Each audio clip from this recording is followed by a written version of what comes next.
ఇందూరు వడిలో ఆర్మూరు రాజకీయంకు ఓ ప్రత్యేకత ఉంది.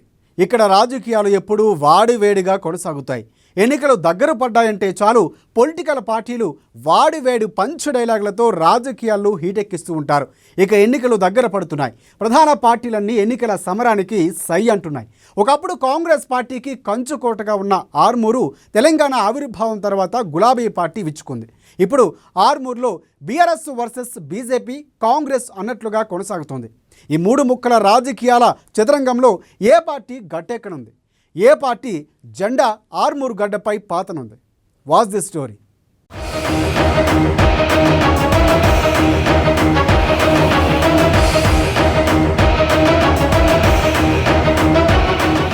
ఇప్పుడు మనం ఆర్మూరు నియోజకవర్గం ఉన్నాము. ఎన్నికలు మరో 6 నెలలు ఉన్నప్పటికీ ఆర్మూరు నియోజకవర్గంలో ముందే ఎన్నికల సందడి మొదలైంది. ముచ్చటగా ఆర్మూరు నియోజకవర్గంలో 3 పార్టీలు ప్రధాన పార్టీలు పోటీకి సమరానికి సై అంటున్నాయి. అధికార బీఆర్ఎస్ పార్టీతో పాటు ప్రతిపక్ష బీజేపీ పార్టీ అలాగే కాంగ్రెస్ పార్టీ కూడా ఎన్నికల సమరానికి సిద్ధమవుతున్న పరిస్థితి మాత్రం కనిపిస్తుంది. అయితే ఆర్మూరు నియోజకవర్గ ప్రజలు ఏ పార్టీకి పట్టం కడతారు, ఏ పార్టీకి ఓటేస్తారు, అభివృద్ధి పత్రం చూపిస్తున్నటువంటి బీఆర్ఎస్ పార్టీకి ఓటేస్తారా, లేదా ప్రతిపక్ష పార్టీ అయినటువంటి బీజేపీ పార్టీకి ఓటేస్తారా, లేదా కాంగ్రెస్ పార్టీకి ఓటేసి అసెంబ్లీ మెట్లనెక్కిస్తారా? తెలుసుకోవాలంటే వాచ్ దిస్ స్టోరీ. నిజామాబాద్ జిల్లాలోని ఆర్మూరు నియోజకవర్గం రాజకీయ సమరానికి కేర్ ఆఫ్ అడ్రస్ గా నిలుస్తోంది. 1952లో ఏర్పడిన ఈ నియోజకవర్గంలో ఇప్పటి వరకు 15 సార్లు అసెంబ్లీ ఎన్నికలు జరిగాయి. ఇందులో అత్యధికంగా కాంగ్రెస్ పార్టీ 8 సార్లు విజయం సాధించింది. 1957 నుంచి 1983 వరకు వరుసగా 6 సార్లు హస్తం పార్టీ అభ్యర్థులే గెలిచారు. ఇక తెలుగుదేశం పార్టీ 1985, 1994, 2009లో జరిగిన ఎన్నికల్లో గెలిచి ఆర్మూరుపై పసుపు పచ్చ జెండా ఎగరవేసింది. 2014, 2018లో వరుసగా 2 సార్లు బీఆర్ఎస్ పార్టీ తన సత్తా చాటింది. ముచ్చటగా 3వసారి గెలిచి హ్యాట్రిక్ కొట్టేందుకు తహతహలాడుతోంది గులాబీ పార్టీ. కాంగ్రెస్ పార్టీ కంచుకోటగా ఉన్న ఈ నియోజకవర్గం సంతోష్ రెడ్డి, బాజిరెడ్డి గోవర్ధన్ వంటి సీనియర్ నాయకులను అందించింది. తరువాత మారిన రాజకీయాలతో వీరు పార్టీని వీడారు. వీరితో పాటు 2009లో పోటీ చేసిన మాజీ స్పీకర్ సురేష్ రెడ్డి కూడా హస్తం పార్టీకి గుడ్ బై చెప్పారు. గత ఎన్నికల్లో పోటీ చేసి ఓడిపోయిన ఆకుల లలిత సైతం గులాబీ కండువా కప్పుకున్నారు. దీంతో డీలా పడ్డ హస్తం పార్టీ మళ్లీ పూర్వ వైభవం కోసం ప్రయత్నిస్తుంది. కర్ణాటక ఎన్నికల్లో విజయ దుందుబి మోగించిన ఆ పార్టీ ఇప్పుడు రెట్టింపు ఉత్సాహంతో గ్రౌండ్ లెవెల్లో పనిచేస్తుంది. అయితే ఆర్మూరులో పురుషులు 92,523 కాగా మహిళల ఓట్లు వారి కన్నా ఎక్కువగా ఉన్నాయి. 105,000 మంది మహిళా ఓటర్లు ఈ నియోజకవర్గంలో ఉన్నారు.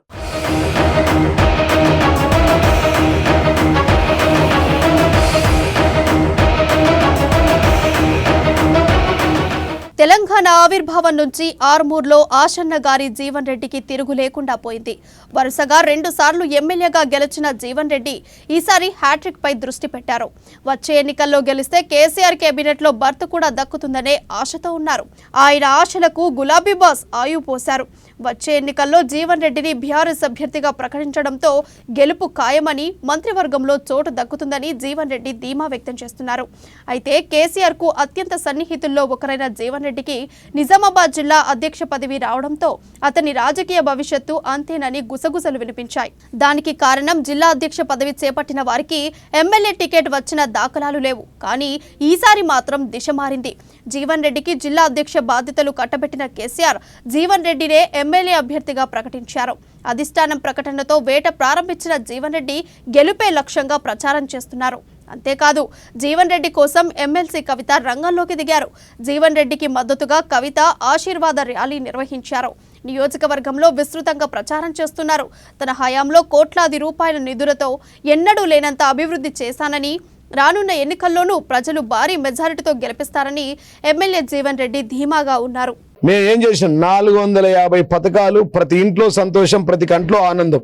ఎక్కడెవరు చూసినా గానీ గౌరవ ముఖ్యమంత్రి కేసీఆర్ గారు వారి చేతికి ఎముకలు ఉన్నాయి. అన్ని వర్గాల సంబడ వర్గాలను కాపాడుకోవడానికి గౌరవ ముఖ్యమంత్రి కేసీఆర్ గారు అనేక కార్యక్రమాలు చేసిన ఏవైతే ఉన్నాయో, అది కాళేశ్వరం మిషన్ భగీరథ కావచ్చు, 1,46,670 కిలోమీటర్ల ద్వారా పైప్ లైన్ వేసి ప్రతి ఇంట్లో నల్లా తిప్పితే నీళ్ళేస్తున్నాం. స్వాతంత్రం వచ్చినప్పటి నుంచి మేము రాకున్న ముందు ఎంత అభివృద్ధి జరిగిందో 70 ఏళ్లలో, మేము వచ్చిన తర్వాత 9 ఏళ్లలో అంతకు 10 3,000 కోట్ల రూపాయలు నిధులు తీసుకొచ్చినాం. ఇక బీజేపీ నుంచి స్థానిక ఎంపీ ధర్మపురి అరవింద్ ఆర్మూరు నుంచి బరిలో దిగుతున్నారన్న వార్త జోరుగా ప్రచారం జరుగుతుంది.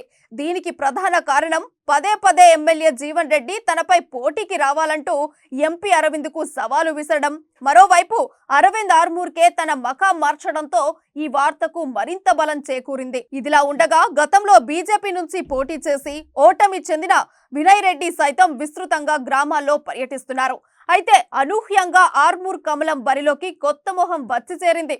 అతనే ప్రముఖ వ్యాపారవేత్త పైడి రాకేష్ రెడ్డి. నిన్న మొన్నటి వరకు ఎవరికీ తెలియని పైడి రాకేష్ రెడ్డి ఆర్మూర్ నియోజకవర్గం అంకాపూర్కు చెందినవారు. పైడి రాకేష్ రెడ్డి గత కొన్ని నెలలుగా తన స్వచ్ఛంద సంస్థ ద్వారా నియోజకవర్గ ప్రజలకు సేవా కార్యక్రమాలు చేస్తూ నియోజకవర్గంలో క్రింది స్థాయి వరకు బలం పెంచుకునే ప్రయత్నం చేస్తున్నారు. తనకంటూ ఓ క్యాడర్ను ఏర్పాటు చేసుకుని ముందుకు సాగుతున్నారు. అయితే పైడి రాకేష్ రెడ్డి గత కొన్ని రోజుల క్రితం ఎంపీ ధర్మపురి అరవింద్ ప్రోత్సాహంతో తరుణ్ చుక్ ఆధ్వర్యంలో బీజేపీ కండువా కప్పుకున్నారు. కమలం పార్టీలో చేరిన తర్వాత పైడి రాకేష్ రెడ్డి మరింత దూకుడు పెంచారు. ఎంపీ అరవింద్ సపోర్టుతో అడపాదడపా పార్టీ కార్యక్రమాలు పెడుతూ అధికార బీఆర్ఎస్ పార్టీని కడిగి పారేస్తున్నారు. తనకు అని కాకుండా నియోజకవర్గం అభివృద్ధి చేసే వారిని చూసి మరీ ఓటు వేయాలంటూ ప్రజలకు చెబుతున్నారు. నియోజకవర్గంలో ప్రజలకు ఏ ఆపద వచ్చినా తాను ఉన్నానంటూ తన ట్రస్ట్ ద్వారా సహాయం అందిస్తున్నారు. రాష్ట్రంలో మోదీ హవా కొనసాగుతుందని, జీవన్ రెడ్డిని ఓడించే దమ్ము సత్తా తమ పార్టీకే ఉందని, తమ అభ్యర్థి పైడి రాకేష్ రెడ్డి చేతిలో జీవన్ రెడ్డి మట్టి కలవడం ఖాయమని బీజేపీ నాయకులు చెబుతున్నారు. టీఆర్ఎస్ పార్టీ ఎక్కడ అభివృద్ధి చేయలేదు, మొత్తం అవినీతి చేసిండ్రు. ఎమ్మెల్యే మొదలుకొని ముఖ్యమంత్రి వరకు రాష్ట్రాన్ని దోచుకు తిన్నారు. అదేవిధంగా ప్రజల్ని పీల్చి పిప్పి చేసిండ్రు. ఎక్కడ కూడా ప్రజలకు న్యాయం చేసే ప్రయత్నం చేయలే. ప్రతిదీ ఓటు బ్యాంక్ గురించి ఆలోచించారు తప్పితే ఎక్కడ కూడా నిజంగా ప్రజలకు న్యాయం చేయాలా, ప్రజలకు మంచి చేయాలనే ఆలోచన ఎక్కడ కూడా టీఆర్ఎస్ నాయకులు చేయలేదు.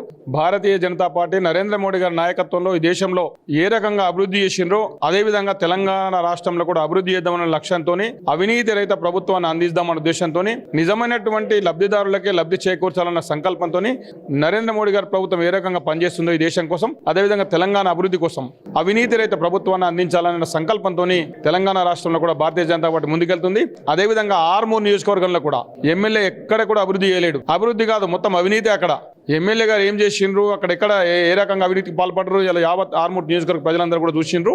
ఇలా భారతీయ జనతా పార్టీ రావాలని ప్రజలు కోరుకుంటా ఉన్నారు. భారతీయ జనతా పార్టీ కమలం పువ్వు గుర్తుపైన మేము ఓటేస్తాం. ఈసారి భారతీయ జనతా పార్టీకి గెలిపిస్తాం. తెలంగాణ రాష్ట్రంలో కూడా అవినీతి రహిత ప్రభుత్వం రావాలా. నరేంద్ర మోడీ గారి ప్రభుత్వం మొదటిసారి ఎన్నుకున్న 282 సీట్లతోని, రెండోసారి మా ప్రోగ్రెస్ రిపోర్ట్ ప్రజల ముందు పెడితే మళ్ళీ 303 సీట్లు ఇచ్చిండ్రు. మళ్ళీ ఈసారి కూడా ప్రజల ముందు ప్రోగ్రెస్ రిపోర్ట్ పెడితే 350 సీట్లు ఇచ్చే అవకాశం ఉంది. అదేవిధంగా తెలంగాణ రాష్ట్రంలో కూడా ఈ అవినీతి ప్రభుత్వాన్ని వెంటనే పారదోలాలా, గద్దె దించాలనే లక్ష్యంతో, సంకల్పంతో ప్రజలు ఉన్నారు. ఆ రకంగానే భారతీయ జనతా పార్టీ ప్రజల ఆకాంక్షలకు అనుగుణంగా, ప్రజల ఆశయాలకు అనుగుణంగానే ముందుకెళ్తుంది. అభివృద్ధి, అవినీతి రహిత ప్రభుత్వాన్ని ప్రజలకు అందించాలనే నిర్ణయంతో మేము ముందుకెళ్తా ఉన్నాం. కాంగ్రెస్ నుంచి ఎవరు బరిలో ఉంటారనేది ఇప్పటి వరకు తేలలేదు. కర్ణాటక ఎన్నికల తర్వాత మంచి జోష్ మీద ఉన్న ఆ పార్టీ ఆర్మూర్ నియోజకవర్గంలో గెలుపు గుర్రం వైపు ఎదురు చూస్తున్నారు. గతంలో అక్కడి నుండి పోటీ చేసిన ఆకుల లలిత పోరు మధ్యలోనే వదిలేసి కారు పార్టీకి జంప్ చేసింది. దీంతో ఆ పార్టీకి అభ్యర్థుల కొరత పట్టి పీడుస్తుంది. అయితే మరోవైపు ఏకంగా టీపీసీసీ చీఫ్ రేవంత్ రెడ్డి ఇక్కడి నుండి పోటీ చేస్తారన్న వార్తలు వినిపించాయి. అయితే దీనిపై హస్తం పార్టీ నేతలెవరూ ఇప్పటి వరకు క్లారిటీ ఇవ్వలేదు. దీంతో రేవంత్ రెడ్డి పేరు కూడా లిస్టులో ఉందని అనుకుంటున్నారు ఇక్కడి ప్రజలు. మరోవైపు బీజేపీ నుండి గతంలో పోటీ చేసిన వినయ్ రెడ్డి కాంగ్రెస్ పార్టీలో చేరుతాడన్న వార్తలు వినిపిస్తున్నాయి. బీజేపీలో పైడి రాకేష్ రెడ్డి చేరడం, అతనికే టికెట్ కన్ఫర్మ్ అని వార్తలు రావడంతో వినయ్ రెడ్డి సందిగ్ధంలో ఉండాడని తెలుస్తోంది. దీంతో పార్టీని మారుతున్నాడన్న వార్తలు వినిపిస్తున్నాయి. కాంగ్రెస్ పార్టీలో చేరి పోటీ చేస్తారని వార్తలు వినిపిస్తున్నాయి. ఇక మరోవైపు జిల్లాకు చెందిన మంత్రి వేముల ప్రశాంత్ రెడ్డి సోదరి వేముల రాధికారెడ్డి ఈ ఎన్నికల్లో అరంగేట్రం చేస్తున్నట్లు వార్తలు వినిపిస్తున్నాయి. ప్రభుత్వ ఉద్యోగి అయిన రాధికారెడ్డి స్వచ్ఛంద ఉద్యోగ విరమణ కోసం ప్రభుత్వానికి దరఖాస్తు చేసుకున్నారట.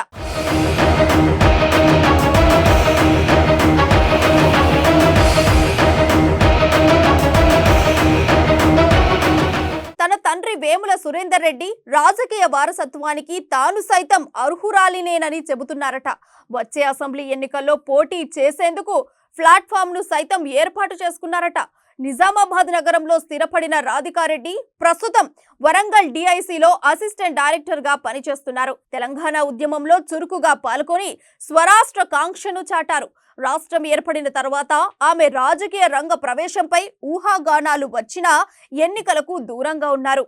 ఈసారి ఎన్నికల్లో ఖచ్చితంగా బరిలో ఉండాలని నిశ్చయించుకున్నారట. తెలంగాణ ఎంప్లాయీస్ అసోసియేషన్ రాష్ట్ర కన్వీనర్ గా ఉన్న ఆమె రాజకీయ అరంగేట్రానికి ప్రయత్నాలు ముమ్మరం చేసినట్లు టాక్ వినిపిస్తోంది. కాంగ్రెస్ చీఫ్ రేవంత్ రెడ్డితో రాధికారెడ్డి తన రాజకీయ అరంగేట్రంపై చర్చలు కూడా జరిపారట. ఈ చర్చలు ఫలించడంతో పోటీ చేయడం ఖాయంగా కనిపిస్తోంది. అయితే నియోజకవర్గం విషయంలో తర్జన భర్జన కొనసాగుతోందట. ఎక్కడి నుంచి పోటీ చేస్తారనే దానిపై క్లారిటీ రావడం లేదట. తన తండ్రి వేముల సురేందర్ రెడ్డి బరిలో నిలిచిన బాల్కొండ నుంచే పోటీ చేస్తారని తొలుత ప్రచారం జరిగినా తరువాత ఆర్మూర్ నుండి బరిలో దిగేందుకు రెడీ అవుతున్నారట. అయితే ఎవరు బరిలో ఉన్నా ఈసారి ఆర్మూర్లో తమ పూర్వ వైభవం సాధించి తీరుతామని, ఆర్మూర్ గడ్డపై హస్తం పార్టీ జెండా రెపరెపలాడుతుందని ఆ పార్టీ నాయకులు ధీమా వ్యక్తం చేస్తున్నారు. ఆర్మూర్ నియోజకవర్గంలో కాంగ్రెస్ పార్టీ కొంతమంది నాయకులు పార్టీని వదిలిపెట్టడం ద్వారా స్తబ్దతగా ఉన్నమాట వాస్తవమే. కానీ కార్యకర్తలు, ప్రజలు ఈరోజు కాంగ్రెస్ పార్టీని గెలిపించాలనే కుతూహలంతో ఉన్నటువంటి పరిస్థితి ఇది. ఖచ్చితంగా నియోజకవర్గంలో మొన్న రేవంత్ రెడ్డి గారి పాదయాత్ర కార్యక్రమంలో కానీ, గతంలో రేవంత్ రెడ్డి గారి రైతు దీక్షలో కానీ కాంగ్రెస్ పార్టీకి అండగా ఆర్మూర్ ప్రాంత రైతాంగం అంతా కూడా నిలబడి ఆర్మూర్లో కాంగ్రెస్ పార్టీ యొక్క ఉనికిని చూపించినటువంటి పరిస్థితి. ఈ సందర్భంలో ఖచ్చితంగా అక్కడ ఉన్నటువంటి ఆర్మూర్కు సంబంధించినటువంటి ఎమ్మెల్యే ఆయన అరాచకాలు కావచ్చు, ఆయన అవినీతి కావచ్చు, ఉన్న పలంగా ఆయన ఎదిగిన విధానం కావచ్చు, ఈరోజు ఆశన్న గారి జీవన్ రెడ్డిని ఓడించాలని ఒక కృతనిశ్చయంతో అక్కడ ప్రజలు ఉన్నారు. ఆ సందర్భంగా ప్రజలు ఒక నిర్ణయానికి వచ్చారు. గతంలో కాంగ్రెస్ పార్టీ ఇక్కడ అధికారంలో ఉన్నప్పుడు ఏ విధంగా అభివృద్ధి ఫలాలు నడిచినాయి, ఏ విధంగా ప్రజలు సంతోషంగా ఉన్నారనే విషయాన్ని చూస్తున్నారు. ఖచ్చితంగా కాంగ్రెస్ పార్టీ ఆరుమూరులో విజయడంక మోగిస్తుంది. క్యాండిడేట్ విషయానికి వస్తే ఒక వారం 10 రోజుల్లో ఒక బలమైన వ్యక్తిని అక్కడ చూపించి మేము ఎలక్షన్కు ముందుకు వెళ్ళడానికి సిద్ధంగా ఉన్నాం. రాజకీయ చైతన్యం ఎక్కువగా ఉండే ఆర్మూర్లో ఈసారి విజేత ఎవరన్నది ఉత్కంఠంగా మారింది. త్రిముఖ పోరులో ఇక్కడి ప్రజలు ఎవరికి పట్టం కడతారు? సిట్టింగ్ హ్యాట్రిక్ భాగ్యం కల్పిస్తారా? మార్పు కోరుతున్నారా? చూడాలి మరి.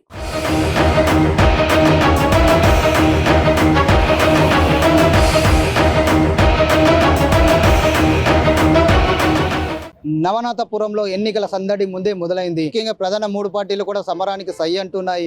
అయితే అధికార బీఆర్ఎస్ పార్టీ తరపున 2 సార్లు గెలిచినటువంటి ఎమ్మెల్యే జీవన్ రెడ్డి 3వసారి ఇక్కడ హ్యాట్రిక్ సాధిస్తా అని చెప్పి ధీమా వ్యక్తం చేస్తుంటే, మరోవైపు ఇటు బీజేపీ తరపున ప్రముఖ పారిశ్రామికవేత్త పైడి రాకేష్ రెడ్డి తాను కూడా గెలుస్తానని చెప్పి కూడా ధీమా వ్యక్తం చేస్తున్నారు. అయితే కాంగ్రెస్ పార్టీ చూసుకున్నట్లయితే కాంగ్రెస్ పార్టీలో ఇప్పటికీ కూడా అభ్యర్థి ఎవరు ప్రకటించినప్పటికీ కూడా ఇటు వేముల ప్రశాంత్ రెడ్డి, మంత్రి అయినటువంటి వేముల ప్రశాంత్ రెడ్డి చెల్లెలైనటువంటి రాధికారెడ్డి తో పాటు అలాగే ఇటు బీజేపీ పార్టీలో ఉన్నటువంటి వినయ్ రెడ్డి కూడా ఇటు కాంగ్రెస్ పార్టీలు చేరుతున్నట్లు కూడా ఊహాగానాలు వినిపిస్తున్నాయి. ఏదేమైనప్పటికీ ఆర్మూర్ నియోజకవర్గంలో ప్రధాన పార్టీ 3 పార్టీలు కూడా పోటీలో ఉన్నట్లు తెలుస్తుంది. ఇక అయితే ఏ పార్టీకి ఆర్మూర్ ప్రజలు పట్టం కడతారు, ఏ పార్టీ నాయకుడిని ఇటు ఆర్మూర్ అసెంబ్లీ ఎన్నికిస్తారు, అసలు ఆర్మూర్ నియోజకవర్గంలో ఏ పార్టీ జెండా రెపరెపలాడుతుంది తెలుసుకోవాలంటే ఎన్నికల సమయం వరకు వేచి చూడాల్సిందే. కెమెరామెన్ మైపాల్తో నవీన్, అమ్మా న్యూస్, ఆర్మూర్ నుండి.